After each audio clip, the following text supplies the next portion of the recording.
पश्चिम बंगाल में आप 15 सालों में 5 हेवी इंडस्ट्रीज का नाम बताइए तो पश्चिम बंगाल में जो अपना प्लान डाले और वहाँ पे एक साथ 15-20 हजार लोग काम कर रहे हैं। गुजरात तो ऐसा नहीं था। मोदी जी ने जब कमान संभाला गुजरात का, उससे पहले तो गुजरात ऐसा नहीं था। फिर वो वाइब्रेंट गुजरात कैसे बन गया? सिमिलरली कुछ सालों पहले अगर देखा जाए तो मोदी जी ने भी कहा था कुछ एम्प्लॉयमेंट तो हो रहा है, मतलब लोग पकौड़े भी बेच रहे हैं। He was addressing the entire youth of country की जाओ सब पकौड़े ही बेचो। लेकिन आप ये नहीं कह सकते हो आपका जो कमियां ढांकने के लिए, उसको कवर अप करने के लिए आप सभी को ऐसे बोलोगे कि चलो सभी घर से जाओ, घुगनी लेके बेचो, चाय लेके। ऐसा तो नहीं है ना। मैं बोल रहा था जैसे आपने एक स्टेटमेंट कन्वे किया कि उन्होंने एक ऐसा स्टेटमेंट पब्लिक रैली में या जहाँ पे भी स्पीच दिया है। सिमिलरली कुछ सालों पहले अगर देखा जाए तो मोदी जी ने भी कहा था कुछ not similar, kind of a similar, not exactly, उनका भी ऐसा कुछ था कि एम्प्लॉयमेंट तो हो रहा है, मतलब लोग पकौड़े भी बेच रहे हैं न्यूज़ चैनल के बाहर, शायद जो जिनके स्टूडियो में वो कर रहे थे या जिनके साथ। तो उनका भी एक स्टेटमेंट था। इसका मतलब ये नहीं था कि he was addressing the entire youth of country की जाओ सब पकौड़े ही बेचो। मोदी जी का कहने का स्टाइल और ममता बनर्जी का बोलने का तरीका दोनों बिल्कुल अलग है। हम तो पकोड़े बेचने वालों को या चाय बेचने वालों को खराब नहीं। अब जाइए ना कोलकाता में शर्मा टी देखिए ना, कितना पैसा कमाते हैं उसमें। हम वैसे बिल्कुल नहीं कहते हैं। लेकिन आप ये नहीं कह सकते हो आपका जो है कमियां ढांकने के लिए, उसको कवर अप करने के लिए आप सभी को ऐसे बोलोगे कि चलो सभी घर से जाओ, घुगनी लेके बेचो, चाय लेके। ऐसा तो नहीं है ना। हो सकता है, देखो मैं उनको डिफेंड नहीं कर रहा, हाँ। लेकिन हो सकता है ये उनके साइड का कंसेप्ट हो कि लोगों को सेल्फ एम्प्लॉयमेंट बनाने के लिए she must have given a example like this, जो आपको नहीं भाई वैसे हम कनेक्ट तो कर ये रहे। पूछ रहे, सभी घुगनी बनाने लगे गया, ये सब सब चाय चीज नहीं, बनाएंगे सब चाय बनाने लग गया, तो खरीदेगा कौन? खरीदने वाला भी तो बंदा चाहिए। मार्केट में तो जो है मनी तो रिवॉल्व होना चाहिए। तो वो कमाएगा तभी तो खाएगा। कोई बंदा कमाएगा तभी तो खाएगा। सभी को नहीं, she addressed it in a very like very general terms. जो नौजवान है वो रोजगार मांगते हैं, लेकिन पश्चिम बंगाल में रोजगार देने वाली जो है सरकार के पास वो विजन है नहीं। इसीलिए ममता बनर्जी को बोलना पड़ता है कि अरे यार क्या कर रहे हो, घर से एक कटली बना लो चाय का, उसको जाके सड़क पे जाके बेचो।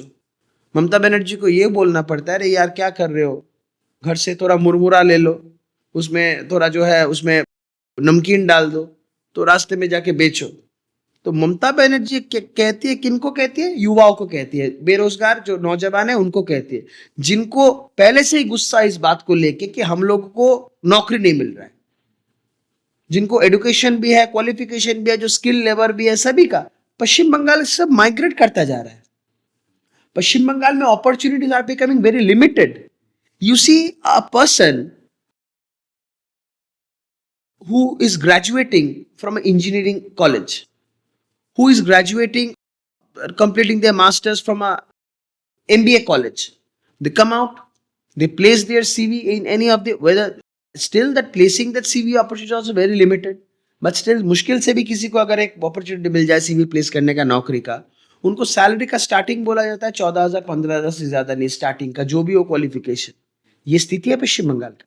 मैं हाल फिलहाल में एक बात बताता हूँ। कुछ दिन पहले एक लड़का है मेरा, बहुत जाना पहचाना सा, वो मुझे बोला कि भैया मुझे एक नौकरी चाहिए, बहुत मैं बहुत हो नहीं सकता मैं, फिर भी मैं मेरा पर्सनल लेवल पे कुछ दिन से बात किया, तो उसका किस्मत अच्छा था। एक जन ने मुझे फ़ोन किया, बोला उनको भेजो। तो मैं उनको कहा कि ठीक है भेजते हैं। तो वो सीवी दिया, सीवी देने के बाद सब कुछ हुआ, उनको कंफर्मेशन भी आ गया।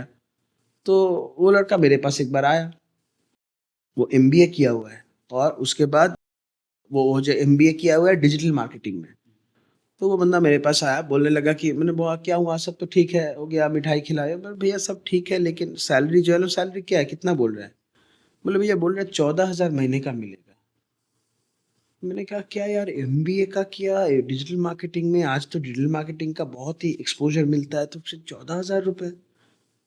तो मैं जो है 2-3 और दोस्तों से बात किया, तो सभी ने ये बात कहा कि कोलकाता में as a freshers in the field of digital marketing 14-15, मुश्किल से 16-17, बहुत किस्मत अच्छा रहा तो 20,000 रुपये महीना, इससे ज्यादा नहीं। मैंने सोचा, फिर वो मुझे बोलने लगा भैया यहाँ पे तो कुछ है नहीं अपॉर्चुनिटी, बाहर थोड़ा ट्राई करें। तो मैं वहीं पे बैठ के, मेरा एक बेंगलोर में एक दोस्त रहता है, मैं उनको फ़ोन किया, तो वो इसी लाइन में है। तो मैं उनसे बोला कि ये ऐसा ऐसा है कि देखो। तो उन्होंने मुझे तुरंत सीवी भेजने को बोला, तुरंत मैंने सीवी भेज दिया। अगले दिन मेरे पास फोन आया, तो मैं पहले से थोड़ा स्केप्टिकल हो गया था, पहले से थोड़ा जो है सैलरी के बारे में बात करनी, मेरा ही फैसला होता है, बार बार एक बार उसको एक जगह ठीक कर दिया, फिर सैलरी उसको मनपसंद नहीं हुआ, तो मैं उसे ऐसे पूछा कि भाई सही से बता कि सैलरी कितना मिलने वाला है, इसे बंदा जाएगा यहाँ से, कोलकाता से जाके रहेगा वहाँ पे। तो उनने मुझे कहा कि देखिए बंदा तो फ्रेशर है, तो ऐसे करते हैं इनको 45 से स्टार्टिंग करवाते हैं, कम तो नहीं रहेगा। मैंने कहा यार कहाँ 20,000, कहाँ 45,000। मैं जब उस लड़के को बोला तो वो एकदम हंसने लगा, पागलों जैसे हरकत करने लगा। अरे 45,000 मिल रहा है, वो उसमें खर्चा भी करे, उसको एक अलग सा जिंदगी मिलेगा, वहाँ पे एक अलग दुनिया मिलेगा, लेकिन जो नहीं मिलेगा वो परिवार नहीं मिलेगा। समस्या यही है। पश्चिम बंगाल में हम लोग चाहते हैं कि युवा रहे बंगाल में, अभी ऐसा होता रहा तो पश्चिम बंगाल में तो युवा आपको मिलेगा ही नहीं। बेरोजगार जो युवाएं हैं वो तो हर एक लोग तो बैठने वाले नहीं है, हर एक लोग तो ऐसा नहीं है कि सब दूसरी लाइन में उल्टा सीधा काम करके पैसा कमाने वाला, ऐसा मेंटेलिटी हर एक का नहीं होता है। जो हमारा एसेट हुआ करता था एक समय का युवा पीढ़ी का, जो उनका सोच, जो उनका दिमाग, जो उनका काम करने का तरीका, उनका जोश और जुनून जो भी है, वो हम लोगों को नहीं मिलेगा।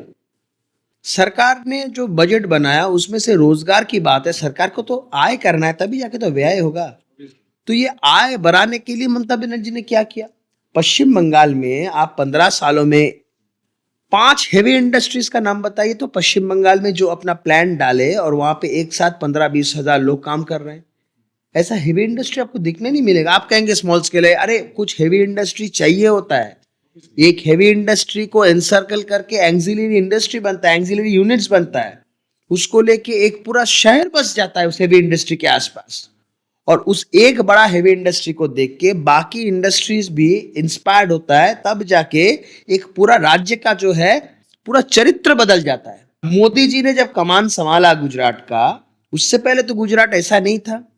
फिर वो वाइब्रेंट गुजरात कैसे बन गया?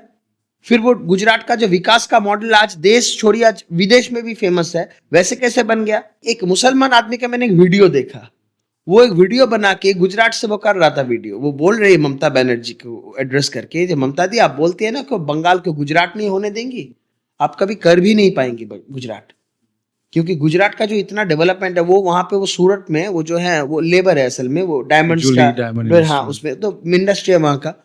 तो उनको एक बार पूछा गया था कि अकबर बंगाल में आप जाओ तो उनको अगर ऐसी कुछ सैलरी अच्छा सा ना हो, बोले आप सैलरी भी मैच नहीं, हम अगर जो रोजगार है यहाँ पे आप मैच नहीं करवा पाओगे। तो that is the standard of living we have now being accustomed to, रोजगार के हिसाब से।